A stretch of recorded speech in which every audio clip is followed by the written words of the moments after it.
ధనంజయ నాయుడు, చిరంజీవి నాయుడు ఇద్దరు పక్కోరాడు, వాళ్ళు రెస్పాన్సిబుల్ అని, వాళ్ళు కూడా తెలుగుదేశం పార్టీ, వాళ్ళ పార్టీని సస్పెండ్ చేస్తున్నాం, ఇమీడియట్గా అరెస్ట్ చేయమని చెప్పాను.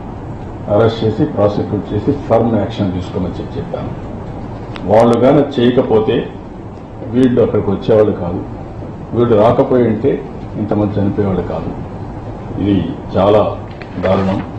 అదే మరి అక్కడ ఉండే ఎంఆర్ఓ కంప్లైంట్స్ వస్తాను గట్టిగా యాక్షన్ తీసుకుంటే కాన్ఫిడెన్స్ క్రియేట్ చేస్తుంటే ఇది జరిగేది కాదు. వెంకట్రాజు అని ఒక ఎంఆర్ఓ, అతన్ని కూడా సస్పెండ్ చేస్తున్నాం. అదే మరి అక్కడ ఎస్ఐ, ఆ స్టేషన్ ఎస్ఐ, అతను కూడా యాక్సిడెంట్ అయింది, ఇందులో ఉన్నాడు. ఆ వెహికల్ వచ్చినప్పుడు షోల్డర్ అంతా కూడా ఇదయింది. అతను కూడా ఆరోపణలు ఉన్నాయి. అన్ని ఎంక్వైరీ చేయడానికి ఒక సీనియర్ ఐఏఎస్ ఆఫీసర్ని ఇస్తున్నాం. ఒక సీనియర్ ఐఏఎస్ ఆఫీసర్ని ఎంక్వైరీ చేసి